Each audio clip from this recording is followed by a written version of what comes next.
Michael Turner thought he was meeting a teenage girl in a quiet parking lot. Detective Sarah Collins knew he was walking into a trap. What unfolded next, caught on bodycam, exposed not just a predator but a chilling reminder of how fast digital conversations can spiral into real-life danger. The story begins in a quiet suburban neighborhood where most families keep to themselves, and the biggest drama is usually a late trash pickup or a neighbor's barking dog. But underneath that calm surface, something unsettling was brewing. It started when a mother noticed changes in her teenage daughter's behavior. The girl, once bubbly and eager to talk about her friends, suddenly became guarded with her phone.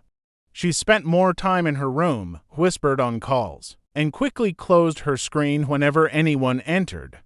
At first, her mother thought it was just normal teenage privacy. But the uneasy feeling grew when she overheard her daughter mention the name of a man the family didn't know, someone clearly much older, someone who didn't belong in her circle of friends. The mother asked gentle questions, trying not to alarm her daughter, and eventually the truth spilled out in fragments. This man had been messaging her online, starting off with compliments that felt innocent enough, but slowly those messages had turned into something darker. The man asked about her body, about things no child should ever have to think about, and then sent texts that were shocking and explicit. The daughter admitted she didn't know what to do. She hadn't responded much, but she hadn't told anyone either, afraid she would be blamed for it. That was the moment the mother knew she had to act. She took screenshots of the messages, every word and every timestamp, and went straight to the police. The local Internet Crimes Unit was used to seeing cases like this, but what struck them here was how quickly the man had escalated from casual conversation to sexual content. It wasn't a slow grooming process, it was brazen, reckless, and dangerous. This wasn't someone testing the waters. This was someone who knew exactly what he wanted and believed he could get away with it. The detectives studied the screenshots carefully. The writing style, the times the messages were sent, and even the slang he used gave them clues about who he might be. Still, they needed more than just second-hand evidence. They needed to catch him in the act. The decision was made to launch a sting operation. An officer with experience in undercover work would take over the communication, posing as the teenager while making sure every interaction was logged and preserved. The officers knew these operations carried risks. Sometimes suspects would grow suspicious, other times they would disappear entirely before investigators could gather enough evidence, but this case felt different. The man had shown no hesitation so far, no fear that he might be caught. His confidence was alarming, almost as if he believed no one would ever challenge him. That arrogance, detectives believed, would be his downfall. As they prepared the operation, they also worked to protect the girl who had bravely spoken up. She would have no further contact with the suspect. Every message from that point on would come from trained professionals.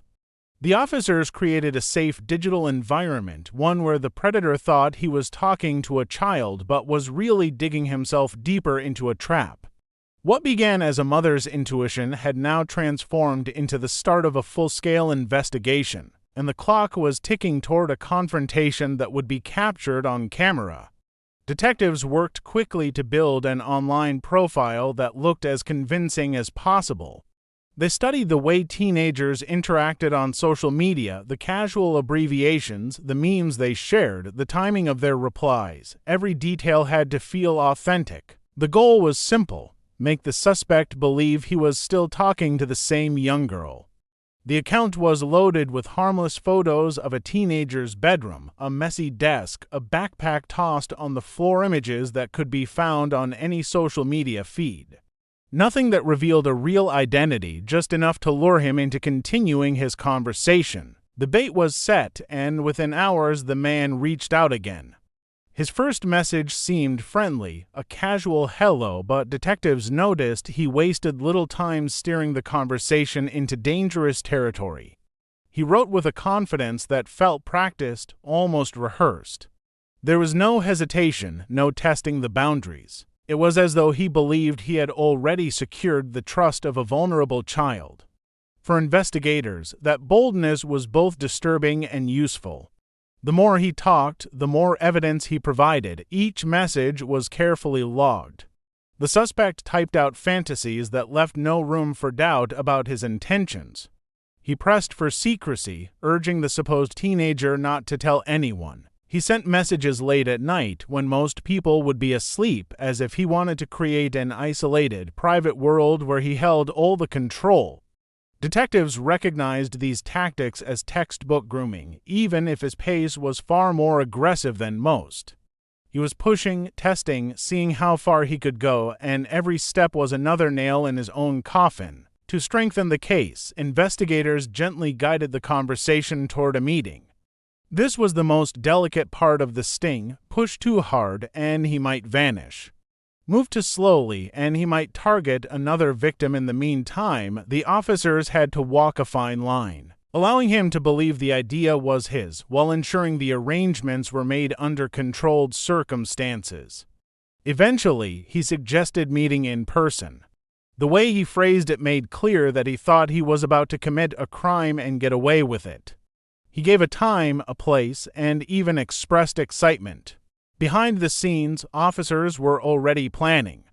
Surveillance teams mapped out the location he chose, making sure there were multiple exit points covered and a safe environment where he couldn't slip away or put anyone at risk. Body cams were checked and rechecked. Vehicles were positioned so that no matter which direction he arrived from, they would have eyes on him. This wasn't just about arresting him. It was about capturing undeniable proof of his intentions. The sting needed to be airtight. By the time the meeting was arranged, detectives had everything they needed to show his pattern. They had the explicit texts, the incriminating language, and now they had his agreement to meet what he believed was a child. The stage was set, and the officers knew they were moving into the most dangerous phase of the operation. The suspect was walking straight into a trap, and the cameras were ready to capture every second. The day of the operation began before sunrise. Officers gathered in a briefing room, reviewing the plan one final time. Maps were spread across the table, showing the location chosen for the meeting. Every angle was studied, every detail rehearsed. Each officer had a role to play, from surveillance to arrest, and no step was left to chance. Body cams were checked to ensure they were fully charged and recording. The atmosphere was tense but focused. Everyone knew the risks. The suspect believed he was about to meet a child, and that kind of desperation could make people unpredictable. By late afternoon, the team was in position. The chosen location was an empty parking lot near a row of closed shops, quiet and out of the way. It was a spot that gave officers clear lines of sight while limiting the suspect as options to escape. Unmarked vehicles were parked strategically, their occupants watching closely without drawing attention. The undercover officer posing as the teenager sent the final message, a confirmation that they were already there, waiting. Minutes later, a car appeared at the far end of the lot. Surveillance officers watched as it slowed, circled once, then pulled into a space. The man behind the wheel lingered for a moment, looking around as though checking if anyone was watching. Then he stepped out. He was dressed casually, trying to appear relaxed, but his nervous movements gave him away. He adjusted his shirt, glanced at his phone, then started walking toward the spot where he thought he would meet a young girl. That was the moment the operation shifted. Officers moved quickly, stepping out from their positions and closing in. The suspect froze, startled by the sudden presence of uniformed police. He barely had time to process what was happening before he was surrounded. The arrest was swift, leaving him no opportunity to run or resist. His phone was taken immediately, still buzzing with notifications from the ongoing conversation that had lured him there.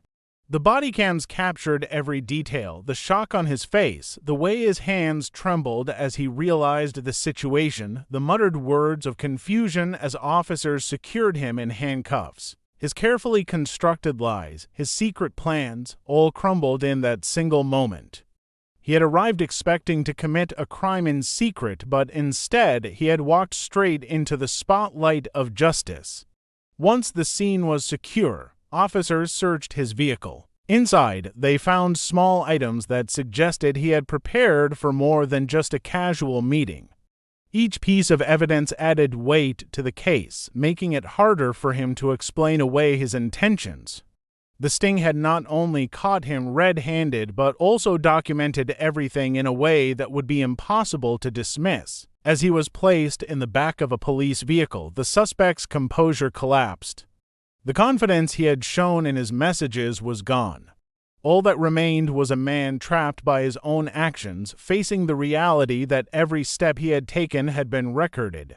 The confrontation was over, but the investigation was only beginning. At the station, the suspect was escorted into a small interview room, the kind with blank walls, a metal table, and 2 chairs. A camera in the corner recorded everything, while the body cam footage from earlier was backed up and stored. The officer sat across from him with a stack of papers, each one containing screenshots of the explicit texts he had sent. The man shifted nervously in his seat, his hands fidgeting as if he was trying to find something to hold on to. He had been caught, but he still seemed to believe he could talk his way out of it. The questioning began calmly, with investigators confirming basic details about his name, age, and address. He answered quickly, avoiding eye contact, his voice low and uncertain. When the first screenshots were placed in front of him, his reaction was immediate. His eyes darted across the page, and he shook his head as though the words weren't his. He claimed he was joking, that none of it was serious, and that he never intended to act on what he had written. The officers listened but pressed him further. Each denial was met with another piece of evidence. Every message had been preserved, every disturbing phrase matched to his phone. The timestamps showed late-night conversations. The meeting arrangements were documented, leading directly to his arrest. Each time he tried to minimize his behavior, the investigators reminded him of the facts. His words had been explicit, detailed, and impossible to explain away as harmless. Despite the mounting evidence, the suspect clung to his excuse. He insisted that he liked to push boundaries online, that he was only trying to be funny, and that he never actually believed he would meet anyone in person. He painted himself as someone misunderstood, someone whose humor had been taken the wrong way, but the officers were not swayed. They pointed out that he had not only sent disturbing messages, but also driven to the meeting spot at the agreed time, expecting to find a child there. That action alone proved his intent. As the hours passed, his tone shifted. The arrogance he had shown in the texts was gone, replaced by desperation. He tried to explain that he had a job, a family, responsibilities. He begged for leniency, claiming his life would be ruined if anyone found out. The officers reminded him that his actions had already crossed the line and the consequences were his own doing. Every word was recorded, every contradiction carefully noted to build the strongest possible case. What made the situation even more damning was the content of his phone. Forensic specialists began examining it while he was still being questioned. Hidden among the absent conversations were more disturbing messages, similar in tone and content, directed at other accounts. It was clear this was not an isolated incident. His claim of just joking collapsed under the weight of his digital footprint. By the end of the interrogation, the suspect had run out of excuses. He slumped in his chair, avoiding the officer's eyes, no longer arguing. The body cam footage had shown his arrest, the screenshots showed his intentions, and his phone revealed a pattern that couldn't be dismissed. What he had tried to label as humor now stood exposed as a calculated crime. The walls of denial were closing in, and there was no way out. When the case finally reached the courtroom, the atmosphere was heavy with anticipation. Reporters filled the benches, eager to cover what had become one of the most disturbing trials in the county that year. Jurors filed in, their faces stern and unreadable, as the prosecution laid out the evidence piece by piece. The explicit text messages were displayed on large screens, each word stripped of context and excuses. The jurors could see for themselves the graphic content, the repeated attempts to lure someone he believed was a teenager, and the undeniable arrangement of a meeting. There was no hiding behind claims of humor now. The evidence spoke louder than anything he could say. The defense tried to push the narrative that it had all been a misunderstanding. They repeated his excuse that he had never meant to act on the words he typed. They argued that the meeting was just curiosity, that he had no plan to actually go through with anything. But the footage from the body cams shattered that claim. Jurors watched as he pulled into the parking lot, as he stepped out of his car, as he nervously checked his phone and began walking toward what he thought was a child. It was undeniable proof of intent, captured from multiple angles and preserved without question. Witnesses took the stand, including the officers who had conducted the sting. They explained how the operation was set up, how carefully the profile was built, and how the suspect never hesitated in his responses. The forensic team presented the contents of his phone, showing the other conversations he had engaged in, conversations that mirrored the same disturbing behavior. The picture that emerged was not of a man joking, but of a predator who had been caught before he could do even greater harm. Throughout the trial, the suspect sat at the defense table, his once confident posture reduced to a nervous slump. Each new piece of evidence seemed to weigh him down further. He avoided looking at the jurors and barely raised his head when the texts were read aloud. The courtroom silence during those moments was chilling, broken only by the prosecutor's steady voice. After days of testimony and cross-examination, the jury was sent to deliberate. It did not take long when they returned. The verdict was clear: guilty on all charges. The words hung heavy in the air, a final blow to the man who had tried to disguise his crimes as a joke. His family, seated in the back of the courtroom, wept quietly as the judge announced the sentence. The punishment was severe. He was sentenced 2 years in prison, followed by mandatory registration as a sex offender for life. The judge emphasized the seriousness of his actions, pointing out that every step had been deliberate and calculated. There was no room for laughter, no room for excuses. Justice demanded accountability. As he was led away in handcuffs, the cameras once again captured the image of a man exposed by his own arrogance. The sting operation, the body cam footage, and the courtroom proceedings had all combined to show the truth. What began as a disturbing series of messages ended in a conviction that would follow him forever. The community, once shaken by the discovery of his actions, could finally breathe a little easier knowing he was no longer free to target the vulnerable.